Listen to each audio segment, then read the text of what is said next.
जी कुंभट quickly पिछली गाथा लेते हुए चलते हैं। गाथा 19 में आया था कि जिनेंद्र देव का स्मरण वही परम पद का कारण है। शुद्ध भाव से जिनेंद्र का स्मरण करो, चिंतन करो और ध्यान करो। ऐसा ध्यान करने से एक क्षण में परम पद प्राप्त हो जाता है। और हे योगी, अपने शुद्धात्मा और जिनेंद्र में कोई भेद मत समझो। मोक्ष का साधन निश्चय नय से यही मानो। ये था 20 गाथा। और 20 गाथा में 21 में कहा कि आत्मा ही जिन है और यही सिद्धांत का सार है। जैन दर्शन का यही सार है कि जो जिनेंद्र है वही यह आत्मा है। ऐसा मनन करो, यह सिद्धांत का सार है। और मायाचार छोड़ो। फिर गाथा 22 में कहा था कि पहले यहाँ पे बताया था कि जिन सो ही है आत्मा। अभी 22 में कहा कि तू इतना भी भेद निकाल दे और मैं परमात्मा हूँ ऐसा अनुभव कर। जो परमात्मा है वही मैं हूँ तथा जो मैं हूँ सो ही परमात्मा है ऐसा जानकर और कुछ भी विकल्प मत कर। अब आत्मा कहाँ रहता है तो और कैसा है, तो इन्होंने बताया 23 में कि आत्मा असंख्यात प्रदेशी लोक प्रमाण है। जो लोकाकाश प्रमाण असंख्यात शुद्ध प्रदेशों से पूर्ण है, यही अपना आत्मा है। रात दिन ऐसा ही मनन करो और निर्वाण को शीघ्र प्राप्त हो। तो निश्चय से तो आत्मा को लोक प्रमाण कहा और व्यवहार नय से अपने शरीर के प्रमाण जानो। ऐसे अपने आत्मा के स्वभाव को मनन करते हुए यह जीव संसार सागर से पार हो जाता है। ये था गाथा 24 और 25 में कि सम्यक्त्व के बिना 84 लाख योनि में भ्रमण करता आ रहा है। अनादिकाल से यह जीव 84 लाख योनियों में फिरता आ रहा है और अनंत काल तक भी सम्यक्त्व बिना फिर सकता है, परंतु अब तक इसने सम्यक दर्शन को नहीं पाया है। हे जीव, निसंदेह इस बात को जान। आत्मा की सीधी अनुभव दृष्टि लिए बिना विकल्प से होगा, शुभ भाव से धर्म होता है ऐसा मानकर आत्मा के स्वरूप का अनुभव सम्यक दर्शन नहीं किया। 84 लाख योनियों में भ्रमण किया, स्वर्ग में अनंत बार गया है, नरक में 10,000 वर्ष की स्थिति में अनंत बार उत्पन्न हुआ है। ये कैसे कि 10,000 वर्ष और एक समय, पहले 10,000 वर्ष, फिर 10,000 वर्ष और एक समय, फिर 10,000 वर्ष और 2 समय, फिर 3 समय, इस प्रकार बढ़ते बढ़ते 33 सागरोपम तक की स्थिति में अनंत बार उपजा है। 84 लाख योनियों में से एक भी योनि खाली नहीं छोड़ी। ऐसे सम्यक दर्शन के बिना नरक के भव अनंत किए, स्वर्ग के भी अनंत भव किए, 90 ग्रेवयक तक 31 सागरोपम में अनंत भव किए। यह भूतकाल में भटका उसकी बात है, ये भविष्य की बात नहीं कही है यहाँ पे। मनुष्य के, पशु के अनंत भव किए। सम्यक दर्शन बिना कुछ भी बाकी नहीं है, सब कुछ हो गया। शुक्ल लेशिया, पंच महाव्रत, ब्रह्मचारी ऐसे परिणाम द्वारा 90 ग्रेवयक तक अनंत बार गया, परंतु सम्यक तो नहीं पाया। इस भगवान के अखंडानंद के आदर के बिना शुभ राग से सम्यक तो नहीं पाया। तूने काले नाग जैसा मिथ्यात्व भाव, इस पुण्य से धर्म होगा और क्रिया से धर्म होगा और राग से लाभ होगा ऐसा माना। ये मिथ्यात्व भाव काले नाग जैसा है। भगवान के बिना सम्यक तो नहीं होता ऐसा तूने माना नहीं।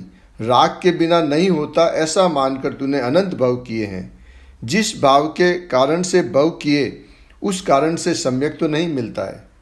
28 गुण मूल गुण पालने से 90 ग्रेवयक तक जाए, ऐसा करने पर भी सम्यक तो नहीं पाया, तो इसका अर्थ कि वह कोई दूसरी चीज़ है। इसके द्वारा इस भाव और इससे वह प्राप्त हो ऐसी चीज़ नहीं है। आत्मा के स्वभाव का आश्रय करके जो सम्यक्त्व का निर्मल योग प्रकट होता है वह तूने अनंत काल में प्रकट नहीं किया। 90 ग्रेवयक तक गया तो भी मिथ्यात्व का अभाव नहीं हुआ, क्योंकि शुभ क्रिया की वे तो पर भाव है। यहाँ तो कोई दया दान के साधारण परिणाम करे और उसको भी धर्म मानता है, तो ऐसा तो है नहीं। ऐसा निर्भ्रांत जान निर्णय कर कि अनंत भव में अनंत भव किए, परंतु उस भाव द्वारा सम्यक तो नहीं पाया। सम्यक तो अंदर भगवान आत्मा अखंडानंद प्रभु का आश्रय करने से होता है, दूसरे किसी का आश्रय करने पर प्राप्त नहीं होता। इसे पर की महिमा लगी है और स्व की महिमा नहीं आई। स्वयं अनुभव होने योग्य स्वयं से है, पर के अवलंबन से नहीं। राग और व्यवहार के अवलंबन से अनुभव होने योग्य यह चीज नहीं है।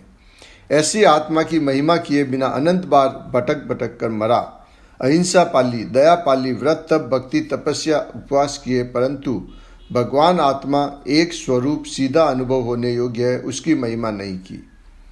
सम्यक्त्व के बिना 84 में भटक सकता है।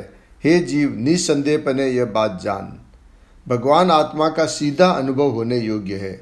वीतरागी पर्याय से अनुभव हो सके ऐसा आत्मा है। उसे प्राप्त किए बिना अनंत काल भविष्य में भी भटकेगा। सम्यक तो हो तब चारित्र होता है, उसके बिना चारित्र भी नहीं होता। यह सब क्रियाकांड ये तो चारित्र नहीं अचारित्र है। अचारित्र तो अनंत बार किया है। 3 काल 3 लोक में सम्यक दर्शन के समान जीव का कोई भी हितकारी नहीं है। सम्यक दर्शन के बिना दूसरे परिणाम कोई भी आत्मा को हितकारी नहीं है। दया, दान, व्रत, भक्ति, देवगुरु शास्त्र की श्रद्धा, विकल्प, राग, पंच महाव्रत अनंत बार किए, उनकी कोई कीमत नहीं, वे हितकारी नहीं। समंत भद्राचार्य ने रत्नकंठ सावकाचार में कहा है, यह जो व्यवहार आचरण का ग्रंथ है उन्होंने लिखा है, उसके ग्रंथ में पहली भूमिका वो बांधते हैं कि सम्यक दर्शन के बिना ये तेरे व्रत आदि जो हम कहेंगे वह होते नहीं। मिथ्या दर्शन के समान जीव का कोई भी अहित करने वाला नहीं है। भगवान आत्मा परिपूर्ण शुद्ध स्वभाव का आश्रय करके जो सम्यक दर्शन प्राप्त होता है, उसके अतिरिक्त जगत में कोई हित की चीज नहीं है। और मिथ्यात्व के समान जगत में जीव का बुरा करने वाला कोई नहीं है। अशुभ भाव, हिंसा, झूठ, चोरी, भोग आदि के परिणाम वे इतना बुरा नहीं करते, परंतु मिथ्या श्रद्धा उससे अनंत गुना बुरा करने वाली है। मिथ्यात्व अर्थात भगवान आत्मा उससे विरुद्ध एक शुभ राग के कण से भी कल्याण होगा या देह की क्रिया तुझे सहायक होगी, ऐसी मिथ्या दृष्टि की मान्यता जैसी जगत में कोई बुरी चीज नहीं है। निरालंबी निरपेक्ष चीज को सापेक्षता से होना मानना, ये बात मिथ्या है। सीधा भगवान ज्ञायक स्वरूप परमात्मा, उसमें राग और निमित्त, गुरु और शास्त्र, कोई क्षेत्र, कोई आकार, किसी की भी आवश्यकता नहीं है। ऐसा निरालंबी भगवान पड़ा है। उसकी अंतर में श्रद्धा और ज्ञान बिना सब व्यर्थ है। सम्यक दर्शन को शुद्ध पालने वाला जीव 5 अहिंसा आदि व्रतों से रहित होने पर भी मरकर नारकी, पशु, नपुंसक, नीच कुल का, अंगरहित, अल्प आयु वाला या दरिद्री नहीं होता। स्वरूप का भान हुआ, उसकी गति है वो हल्की नहीं होती। यदि सम्यक तो होने से पहले नरक, तिर्यंच या अल्प आयुष्य बंधा हो तो पहले नरक में जाता है। गाथा 26 है अभी कि शुद्ध आत्मा का मनन ही मोक्ष मार्ग है। यदि मोक्ष का लाभ चाहते हो तो रात दिन उस आत्मा का मनन करो जो शुद्ध है, वीतराग है, निरंजन है, कर्म रहित है, चेतना गुणधारी है या ज्ञान चेतनामय है, जो स्वयं बुद्ध है, जो संसार विजयी जिनेंद्र है और वह जो केवल ज्ञान या पूर्ण निरावरण ज्ञान स्वभाव का धारी है। ये इतने आत्मा के विशेषण। आत्मा कैसा है, उस आत्मा का मनन करो जो शुद्ध, वीतराग, निरंजन, कर्म रहित, चेतना गुणधारी, ज्ञान चेतनामय, स्वयं बुद्ध, संसार विजयी जिनेंद्र, केवल ज्ञान या पूर्ण निरावरण ज्ञान स्वभाव का धारक। भगवान आत्मा को पूर्णानंद के नाथ को अंदर निर्विकल्प रूप से अनुभव करना, यह एक ही मोक्ष का मार्ग है।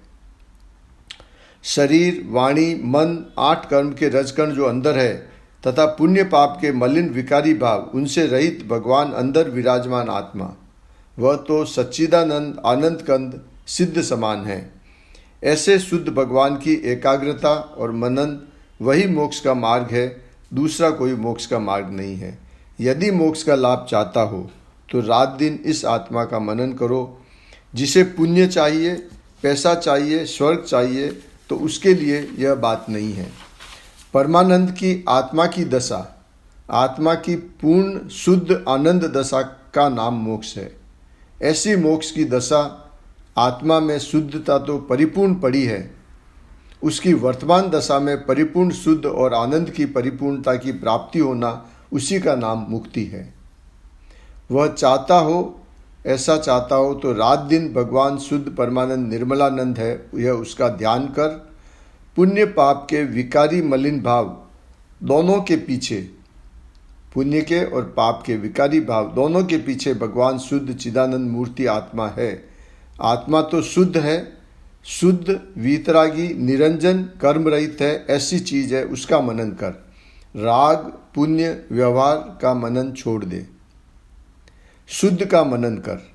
परमानंद की मूर्ति प्रभु पुण्य पाप से रहित है, कर्म शरीर से रहित है, अपने अनंत पवित्र गुणों से सहित है, ऐसे भगवान का तू मनन कर। इस राग और पुण्य के मनन से प्रभु प्रकट हो, वैसा नहीं है। शरीर निमित्त आया तो ठीक, इससे मिलेगा, यह मनन करना रहना दे।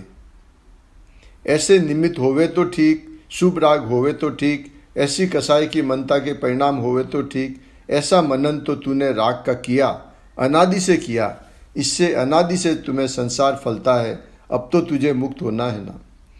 निरंजन भगवान आत्मा शुद्ध निरंजन, निरंजन का अर्थ है अर्थात कर्म का अंजन नहीं और वीतराग कर्म रहित है, उस पर दृष्टि कर। यह सत्ता विराजमान प्रभु आत्मा है, अनंत गुण का पिंड है, उस पर दृष्टि कर और उसका मनन कर। यह एक ही उसका मनन और एकाग्रता ही मुक्ति का उपाय है। तभी तुझे परंपरा कल्याण केवल ज्ञान होगा और मुक्ति का लाभ होगा।